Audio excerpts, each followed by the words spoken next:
Hi and welcome to bexbugoutsurvivor, and you're joining me for Carboot Treasures Part 2. This is the 2017 collection.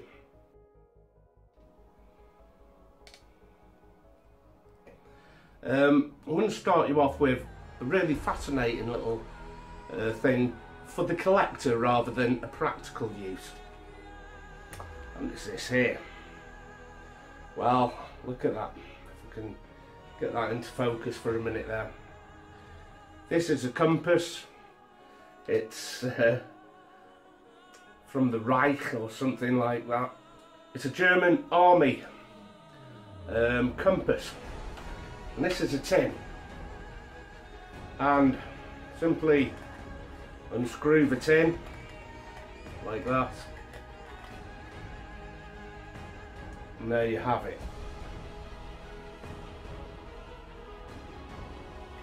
Now I don't know if this is a copy or some sort of replica for a Memorial Day, or an original in fact. But it was so unusual and off the wall that this is going on the shelf as just a little display piece. Probably overpaid for that. I don't know what it's worth. I have googled it and they're not cheap to buy, so I think I did well. I'm not going to tell you what I paid for that. You'll think I've lost the plot. Anyway, let's move on. This featured in, I think, the rations pack episode, and this little pack, it's a US pattern. 2 little hoppers will fit all the rations from a Brit rat pack, everything, and it's absolutely bang on inside for that purpose, to house all the rations. So that's 2 days of food, or 24 hours of food, and refreshments all into that. Shoulder sling came with it. Another thing that came into play for me last year was this, and this is the GSI field bag, gas mask respirator field bag, or field pack. There is a review on this on the channel. We went out into the woods and I tested it because it just happens to brilliantly house everything I need for this, which is the Crusader set. Now I've also acquired the similar, not this particular one, cup, canteen, and this pattern 58 from Carboot. I'll show you them later on. No, I'll just show you one of them right now. There you have it. This one's still got the sniper tape on. There. 2 of these. And 58 pack mug, that £5. Always handy to have duplicates of kit you know works and is quality, and I dare say you're going to need. So all in all, this is the Brit GSI field pack, and spare fuel, windshield, the cooker, as you can see, the full Crusader set. It's far bigger than the little carry case your Crusader comes with, so it enables you to carry far better kit. Now on mine I've attached 2 mag pouches or ammo pouches. These particular ones are the SA80 Mark IVs, so it allows plenty of additional space for things you want to keep separate from the contents of your pack. All in all, I think that was about £7. eBay, maybe 14 quid. I really would recommend the GSR Field Pack if you're going to replace Crusader kit from. That's brilliant. Let's come to this here. You also saw this in one of the episodes. Yeah, you've actually had a preview of quite a lot of these. It's a chest rig. I found it in a pile of stuff on the car boot, buried at the bottom. Now each one of these housings here and here will happily contain a canteen.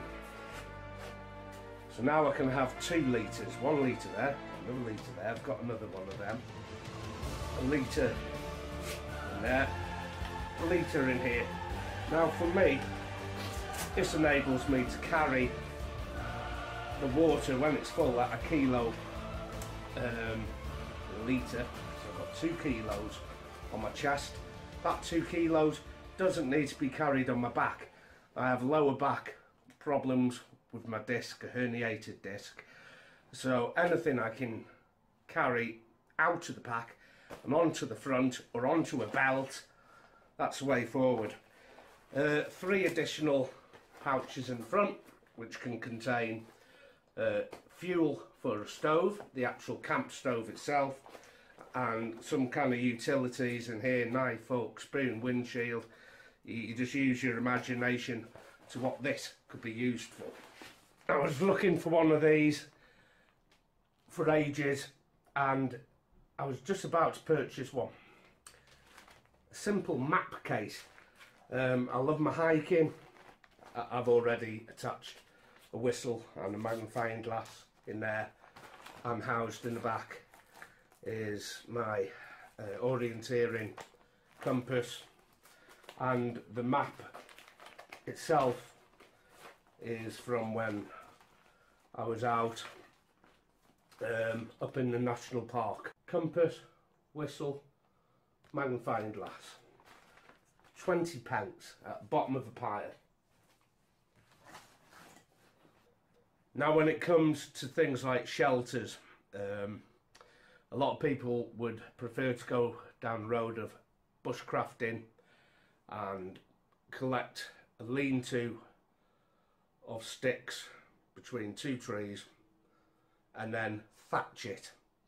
Well, in full seriousness, I've done that plenty of times, and nobody tells you on these videos just how long that process is. It's hours, okay, to collect the stuff you need to put it up and thatch it and weave it in correctly. It's not a 10-minute job. What is a 10-minute job is a basher. This is your standard army basher. This is NATO stock, and it's like polyester material, but I'm not fond of it because in the wind it flaps about, and polyester makes one hell of a noise.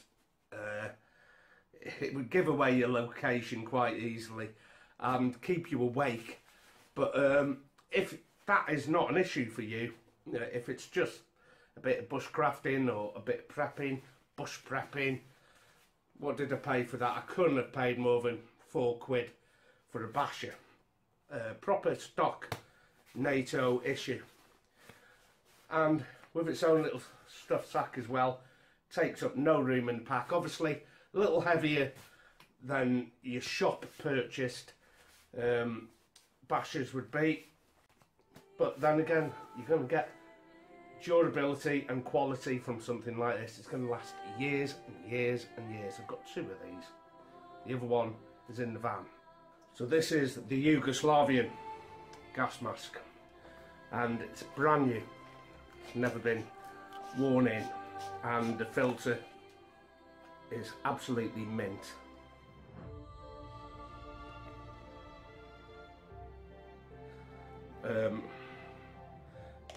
There's no grease even on the thread there.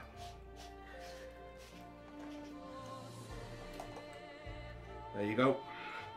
It needs adjustment for my own personal use. It is fully working, but then again, this is just a display piece, a little like the German compass. These are on the shelf. But then again, if you want something working quality, £7 for that. Unusual, but a great display piece, and also it is functional. Well, I've been hankering after one of these for quite some time, and it seems every time I'm on the car boot, whatever I'm thinking of seems to turn up on the stall. So 2 litres of water, so much more convenient than the 1 litres like the Crusaders and some of the other canteens. But this 2 litres is going to last day and a night, easily 24-hour spill of water. I paid £4, he was asking £5. I couldn't really knock him down much more. On eBay, again, about £7. Pouch there for sterilisation tablets. 2 quarts here, which is 2 litres, a litre's a quart. I'm made up with that. Shoulder sling as well. Again, it doesn't have to go into my backpack, weighing the pack down, weighing my shoulders and hurting my lower back. I can wear this around here on my front, and easy access to take a swig on the move. Super happy with that. This is US Pat again. A lovely little canteen with a stopper. Has a woolen cover. Dip the woolen cover into a cold running stream to keep the bottle cool, and it also came with the strap, and this can be attached to your belt, to your pack. The guy I got this off had quite a few of these. I should have bought another one. If I see him again, I will be going down the road of asking him to get another one. This is again a quart or a litre, and the price of this I just can't remember. Probably overpaid for that, so keep your eye on these, either Yugoslavian or Russian. I'm thinking Yugoslavian. Probably you'll know better and drop it in the comment box. A housing for my entrenchment tool with Alice clips, so it can be attached to your frame, your Bergen. I wouldn't like to carry it on my side, but if I had to, I would. Real tough bit of kit. This does not house this model, by the way, if you're thinking that. It doesn't. It's just the actual housing. Probably overpaid for that as well, at maybe £3 or £4. So I bundled a few things up together and managed to get the price down that way. Okay, I did spring bivvy camp a couple of seasons ago, and this is what I managed to get hold of. Full length British Army Gore-Tex bivvies. Pop your sleeping bag in here, get down on the ground, under your shelter, your basher. This is going to keep the rain off, the wind off. I think one of them needed a little modification. think this is the good one where I can cinch right up there just to leave a little head hole. Now these on the Carboot were coming in at around 15 quid each. I was just leaving the Carboot. A guy stopped me and he says, "You collect surplus kit, don't you?" Yeah. And he showed me these. He had them in his boot. He was saving them for me, 2 quid each. The other guy, I remember, wanted 15 each. So I got 2 for 4 quid. And I took it out on a spring camp. I didn't have a sleeping bag. I just had a softy suit and this. And it did the trick. But imagine that with a decent sleeping bag, your Arctic bag, something like that. Amazing. So what follows on from a bivvy is this. This is a sleeping bag liner, and it'll keep your sleeping bag pretty clean. It has a central zip, much like the M range, such as the Pattern 90 Arctic sleeping bag, and I think the 58 Pat has a central zip as well, so adds a little more warmth, keeps it clean. But the reason I've got a sleeping bag liner, which by the way has all the tie-ins here, so you can actually attach it to your bivvy and your sleeping bag. But the reason I got this is going to be a project, and after I finished filming this, I'm going to start making this project and hope we can create something really worthwhile. I got myself quite a bargain. Socks. Now you'll recognise that these are NATO stock. They come in 2 different varieties. This will have the weave on here, which are cold weather training socks, versus these, which are fully insulated, and again the weave on here. And these will be field socks. Amazingly warm. I always bring 2 of these to camp, and I can always change a pair after walking in. I change. Okay, some smalls. Beaners. Now these are locking snapgate beaners, and anyone who's into hammocking will appreciate 2 steel beaners, and I think 50p each. On eBay, a similar pair, not as strong as these, 7 quid each. Beaners always handy, really handy, and if any doubt at all, you wouldn't want to fight or mill anyone with beaners on the fists. Something a bit fun, a set of 4 shells, 706 I think, they look about somewhere around that. But for me, I can attach these to a belt and have things stored in these. A little fishing kit in here, and some fire making materials in here, and you know, some cordage perhaps, all bagged up, so I can pull each of these out and wear this on a belt.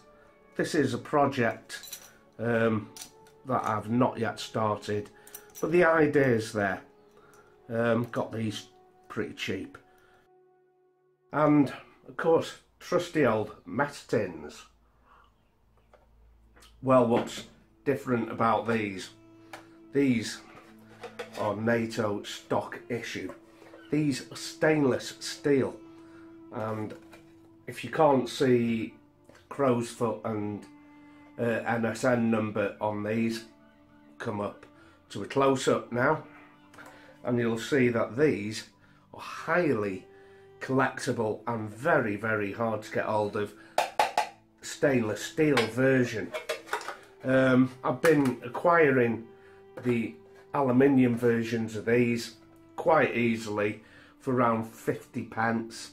When I saw these for a set, also 50 pence, there's no way I'm going to cut these up or use them for anything else. I'm going to keep these as mess tins, stainless steel, tough as old boots, a real bargain. And as you'd imagine, I've acquired some articles of clothing.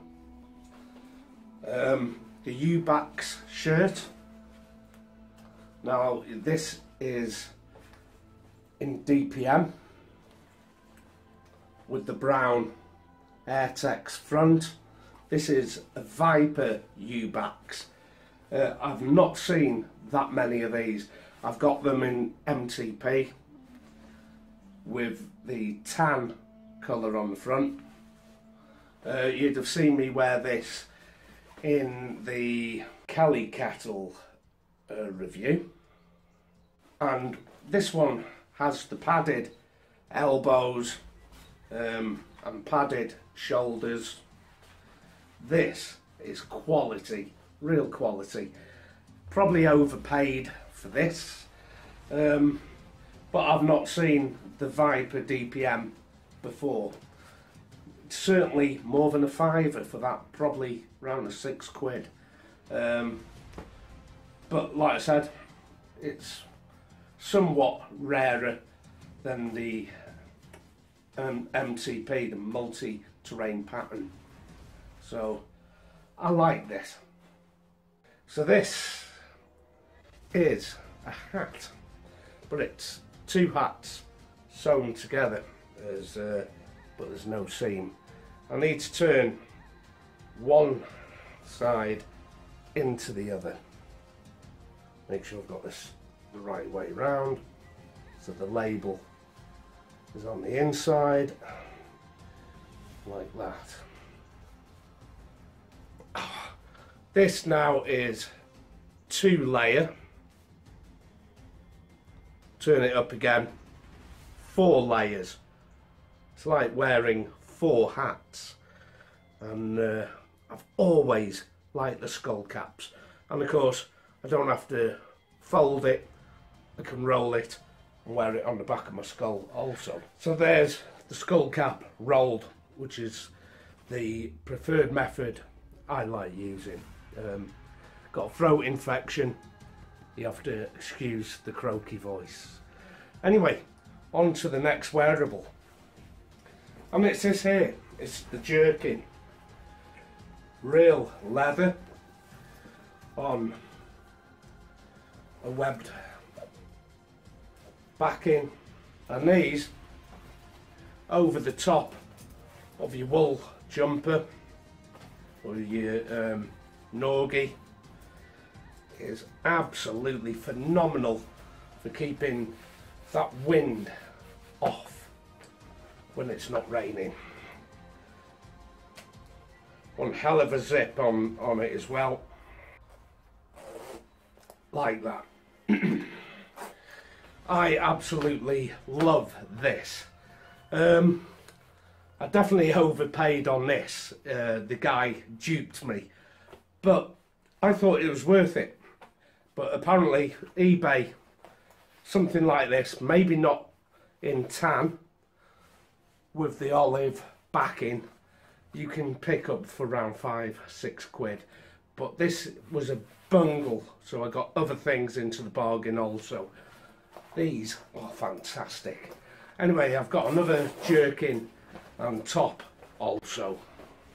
And again, we're back to the 80s again. NATO stock pattern number. nice and warm. Again, over your jumper is the quilted long sleeve. Button up this time, lovely to wear under a coat. Gets any colder than that, same kind of jerkin as the quilted material. I can put that on also, and this now is a warm coat. And finally, some M-range fatigues. Got these brand new. I don't think these are ex-surplus. They're just a good repro, and you're going to need a good repro to get the larger sizes, because I think the M range and the 52 pat range of fatigues sort of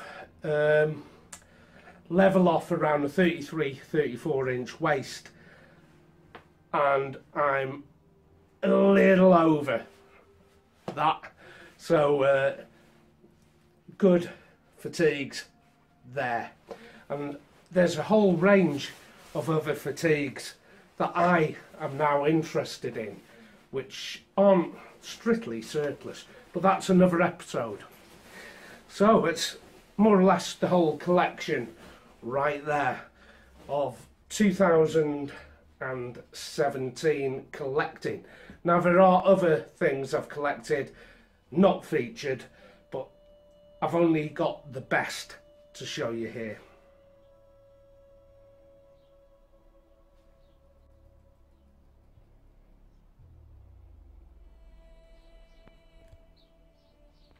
So, thanks for joining me on Carboot Treasures Part 2, 2017 collection. Let me know what you think. Let me know what you've got and what you've found. Until pretty soon, I'm going to take this and start my next project. Now then, this is coming up soon. I'm busy.